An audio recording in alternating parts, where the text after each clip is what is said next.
रामपुर नाम का राज्य था। उस राज्य में एक छोटा सा गांव था। वो गांव बहुत ही सुंदर था। एक दिन उस गांव में एक लड़की आती है। वो बहुत ही सुंदर थी। इतनी सुंदर तो उस गांव वालों ने आज तक नहीं देखी थी। गांव के चारों तरफ उसी लड़की के चर्चे हो रहे थे।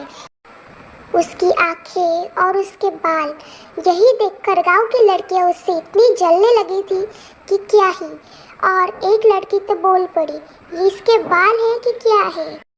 यहाँ वहाँ देखकर वो लड़की घर आ गई और अकेले में ही कहने लगी, मैं इतनी सुंदर हूँ तो क्या ही कहूँ। मेरा आवाज और मेरे बाल दोनों ही सुंदर हैं। ऐसा बोलकर चुड़ैल यहाँ वहाँ देखने लगी और बोली, मैं अब अपने असली रूप में आती हूँ। रात के 10 बज चुके हैं। मैं अपने असली रूप में एक बार तो आना ही होगा। असली रूप पर आकर मैं फिर जाऊंगी और गांव में अपना डेरा जमाऊंगी। ऐसा कहकर वो लड़की अपने रूप में आती है। वो एक चुड़ैल थी। हा हा हा। अब मैं गांव में जाकर अपना डेरा जमाने वाली हूँ। अब मैं और सुंदर बनूंगी। ऐसा कहकर चुड़ैल यहाँ वहाँ टहलने लगी। वो अब गोल गोल घूम रही थी। चुड़ैल गांव पहुंची और चलते चलते आगे उसे एक लड़की दिखी। यहाँ वहाँ देखकर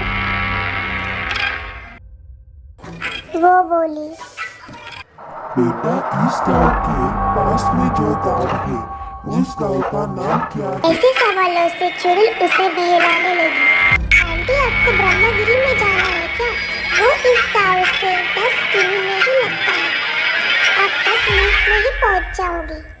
मैं भैंस चल ही रही थी, तभी चुड़ैल ने उसको लात मारी। उस लड़की को बेहोश कर दिया।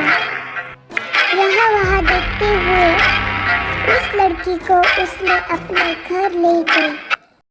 चुड़ैल ने उस लड़की को मार डाला और अपने भगवान की प्रार्थना करने लगी ताकि उसके बाल और घने हो जाए और वो और गोरी हो जाए। उसकी प्रार्थना पूरी होते ही वो खड़ी हो गई और गुस्से में आकर उस लड़की को खा गई।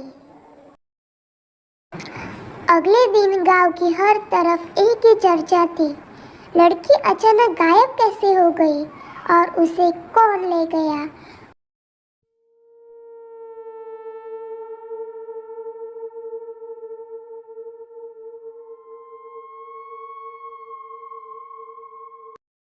अगले दिन चुड़ैल भटकते भटकते यहाँ वहाँ टहलने लगी।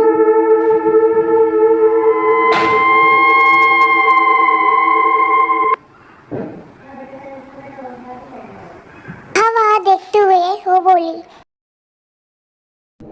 हा हा हा। ये गांव वालों ने क्या समझ रखा है मुझे? मैं बहुत ही ज्यादा शक्तिशाली हूँ और मुझे सुंदर होने से कोई नहीं रोक सकता। मैं अभी गांव में जाकर मेरा शिकार ढूंढती हूँ। चुड़ैल यहाँ वहाँ देखते हुए गांव में पहुँचती है। उसे एक औरत दिखती है। औरत को कैसे फंसाया जाए इसी तरकीब में वो बहुत ही विचार करती है और उसे एक युक्ति सूझती है। वो यहाँ वहाँ देखते हुए आगे चलती है और बेहोश होने का नाटक करती है। औरत उसे देखते ही आगे चलती है। औरत उसके पास पहुंचते ही बोली, इस औरत को मैंने आज तक गांव में नहीं देखा और ये दिखने में भी बहुत ही डरावनी दिखती है। कौन होगी ये? अचानक चुड़ैल उठी और बोली, हा हा। कैसी हो तुम? अब मैं तुम्हें नहीं छोड़ूंगी। औरत उसके सामने गिड़गिड़ाने लगी और भागने लगी। तभी चुड़ैल उसके आगे आकर बोली, कहाँ पे भाग रही हो? मैं तुम्हें जिंदा गाड़ दूंगी। मेरा आज का दिन बहुत अच्छे से गुजर जाएगा। छोड़ दो, मेरा पति तुम्हें नहीं छोड़ेगा। मुझे छोड़ दो। चुड़ैल को बहुत ज्यादा गुस्सा आ जाता है और चुड़ैल यहाँ वहाँ देखते हुए उसको मार डालती है। यह दृश्य चिंटू देख लेता है। मैं नीलम आंटी को कैसे मारा? मैं अब सारे गांव वालों को इसका राज बता दूंगा। मैं मेरे पापा को अभी जाकर बता देता हूँ। चिंटू राज बताने के लिए गांव में जाता है। हा हा हा। अब मैं तुम्हें खाऊंगी और मेरा आज का दिन तो बहुत अच्छे से गया। ऐसा कहकर चुड़ैल यहाँ वहाँ टहलने लगती है। उसे इतनी खुशी हुई थी कि वो उस खुशी को जताने लगी। अगले दिन चिंटू ने अपने पिताजी को कल रात हुए हादसे के बारे में बता दिया और बोला, पापा वो चुड़ैल मुझे मार डालेगी अगर उसे पता चला तो। नहीं बेटा, मैं तुम्हें कुछ नहीं होने दूंगा। मैं उस चुड़ैल को अभी सबक सिखाता हूँ। मैं अभी गांव में जाकर हर किसी को बता दूंगा। तुम डरो मत बेटा। पापा ने कल रात का हादसा गांव वालों को बता दिया। गांव वाले मुखिया के पास पहुंचे। मुखिया जी, हमारे गांव में एक शापित चुड़ैल का साया मंडरा रहा है। उसने अनेक गांव वासियों को उसने मार डाला और अब हम क्या करें इससे? हाय दैया, इसने मेरी बहू को खा लिया। अब मैं क्या करूं? मेरी जैसी भी थी वो मेरी बहू थी। मैंने उसको कभी भी प्यार नहीं दिया। तुम सब चिंता मत करो, मैं एक तांत्रिक बाबा को जानता हूँ।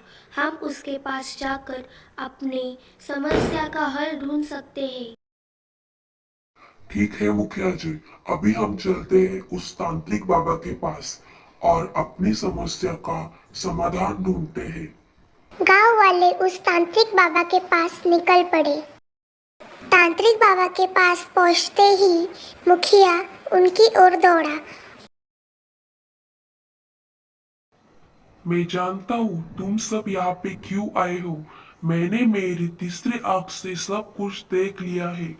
उस आतंकवादी चुड़ैल ने तुम गांव वासियों को बहुत ही सताया है। मैं अभी उस चुड़ैल को यहाँ से भगा देता हूँ और गांव को मुक्त करता हूँ। हमें एक योजना करनी होगी। के तांत्रिक बाबा, हम आज ही इस योजना को तैयार करते हैं, क्योंकि हमने अगर आज नहीं किया तो वो और एक गांव वासियों को मार डालेगी और अब और सुंदर हो जाएगी। बेटा, तुम मेरे कदमों में क्यों गिरे हो? अभी उठ जाओ और हमारी इस योजना को देखते हैं। मुखिया जी ने अपनी योजना बहुत ही अच्छी तरीके से बता दी। उस रात बहुत ही ज्यादा सन्नाटा और चुड़ैल यहाँ वहाँ देखते हुए गांव में पहुंची। यह देखो, मुझे और एक शिकार मिल गया। गांव वालों ने क्या समझ रखा है मुझे? हा हा, मैं अब और सुंदर बनूंगी, इतनी सुंदर कि इस गांव में कोई नहीं होगा। यहाँ वहाँ देखते हुए चुड़ैल आगे पहुंची और उस स्त्री से बोली, हा हा हा, तुम यहाँ पे क्यों खड़ी हो? अब मैं तुम्हें नहीं छोड़ूंगी। मैं और सुंदर बन जाऊंगी। उस औरत ने खुद से ही बेहोश होने का नाटक किया। तो क्या हो गया अब? पीछे से तांत्रिक बाबा और एक गांव वाला आ जाते हैं। तुम्हें क्या लगा चुड़ैल, तुम और सुंदर बनोगी? मैं अब तुम्हें नहीं छोड़ूंगा। ही ही ही ही ही। मैं तांत्रिक में बहुत ज्यादा शक्तिशाली हूँ। अब देख मैं क्या करती हूँ। तभी वो औरत वहां से भागने लगती है। यह सब तुम लोगों की साजिश थी क्या? मैं अब तुम लोगों को नहीं छोड़ूंगी। चुड़ैल बहुत ही ज्यादा गुस्से में आ जाती है और तांत्रिक बाबा उसकी ओर चलने लगते हैं। तभी तांत्रिक बाबा उस चुड़ैल को मुक्ति दे देते हैं। चुड़ैल अब मुक्त हो चुकी है। अगले दिन गांव वालों ने तांत्रिक बाबा को धन्यवाद किया। बच्चों, मैं अब जा रहा हूँ। तुम सब अपना ध्यान रखो। ऐसा बोलकर तांत्रिक बाबा वहां से गायब हो गए।